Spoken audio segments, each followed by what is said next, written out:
What is going on, Raptors Nation? It is Luca here back with another video. The Toronto Raptors, they lose to the Golden State Warriors 120 to 105. The Toronto Raptors, they got a very, very bad incident in this one, and that was the injury to Scotty Barnes, who left in the second quarter with an apparent left hand injury, and he did not return to the game.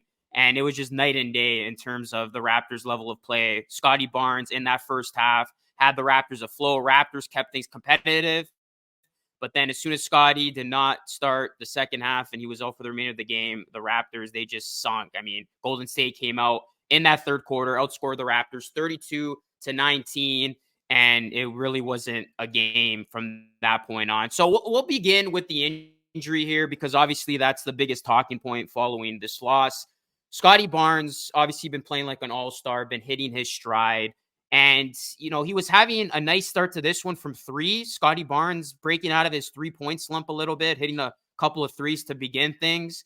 But then in that second quarter, he had a play where he drove to the basket, and it looked like his left hand caught Emmanuel Quickly's foot. And as soon as that happened, Scotty Barnes came down grimacing in pain, holding that left hand. I thought initially he had hit it on the rim, but if you actually play it back, it looks like that hand caught Quickly's foot. So Quickly, hitting Barnes's hand, he comes down grimacing in pain, and then he left immediately to the locker room, and he was just in pain from the moment it had happened to the point of him going to the locker room. And Scotty, like I said, did not return, and Darko Rajakovic did say post-game that the medical staff is still evaluating Scotty Barnes' injured left hand.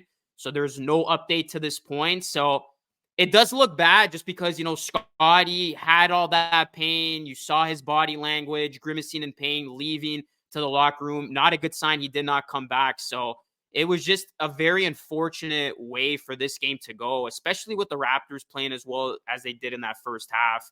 And then obviously in the second half, the Warriors just proved to be too much. Golden State winning their 8th straight on the road. This team has just been hitting another gear. They've won 9 of their last 11. Stephen Curry, this felt like a home game for him. Every time he was scoring, the fans cheered. There were a lot of Warriors fans in attendance for this one. Jonathan Kuminga, obviously he was a name that was heavily involved when the Raptors were looking to trade Siakam.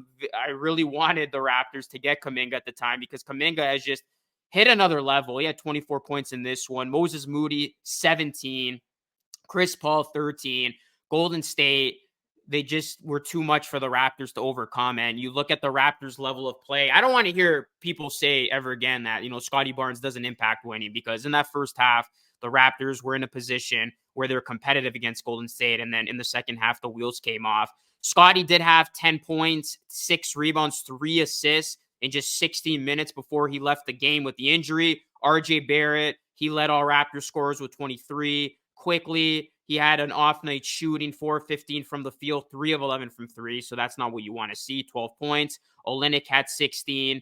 And then Grady Dick, he extends his games with a 3 to 10. He had 12 points in this one. Another positive outing from Dick. He had a nice athletic move that he had, off a pass from Chardon, who got some minutes with the Scotty Barnes injury in this one. Dick, 12 points in 27 minutes, 3 assists, 2 rebounds. And Abaji only got 10 minutes, which didn't make much sense to me. I mean, you want to see a guy like Abaji play a lot more, especially when there was the injury to Barnes. But yeah, he only got 10 minutes, only scored 2 points. And then Bruce Brown played 23 minutes, 2 of 5 from the field, 4 points. So the Raptors, they got out and running. They were playing that quick style, which really benefited them. It was a fast-paced game, little free throws in that first half. They were able to get easy looks, get easy shots. Scotty Barnes did a lot of the orchestrating, finding his teammates. But then in that second half, they just were flat. It looked like they were out of sync, didn't have somebody to kind of get them regrouped and on back on the right track. And, this game got out of hand quick. And obviously now we're going to see what happens with Scotty Barnes, because it doesn't appear that it's going to be, I hope things are okay and he comes back, right away. But it's not a good sign that he did not return and there's no update to this point. And then you also got to take into consideration that, the Raptors, their playing chances just suffered a big blow because this is a team that came in 4 games back of the Hawks. They not only lose this game, but now we don't know how long they're going to be without Barnes. And even, if you have Barnes ready to come back, do you necessarily want to rush him back when this season is all but lost? So all of a sudden, Team Tank is back in play because of the Raptors just being in a position where they've lost 2 in a row. Their schedule outside of the Hornets isn't going to be easy, and you don't want to rush Scottie back. And if Scottie misses time here, the Raptors play is going to suffer. I mean, he is this team's best player. And obviously, anytime you don't have your best player, you're not going to look your best. So it'll be interesting to see how things play out again. I'm hoping Scotty Barnes is back for Sunday. There has been no official word, but we'll see if the Raptors, decide if they want to rush him back or not. And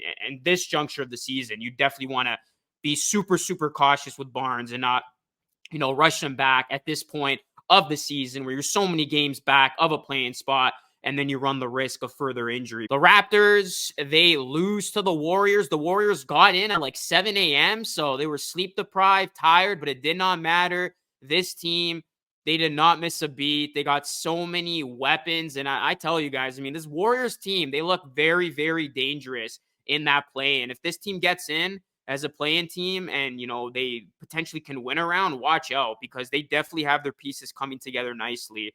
And the Warriors, they've just been a staple of success for all these years. As the Raptors, young team, rebuilding, they're going to have, ups and downs. And this was just one of these games where it was a double blow. And not only did they lose handedly, but they lose their best player as well. So Toronto will be in action next on Sunday. We'll see how they respond against the Charlotte Hornets. But guys, let me know your thoughts to the game.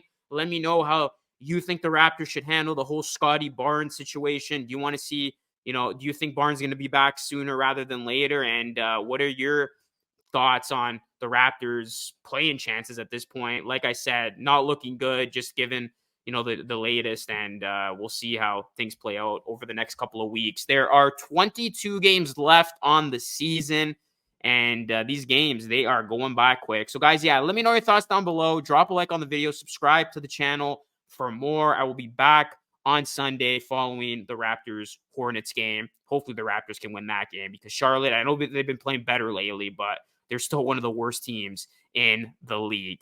So thank you guys so much for watching. As always, this is Lucas signing off. I will catch you all again in the next one. Take care.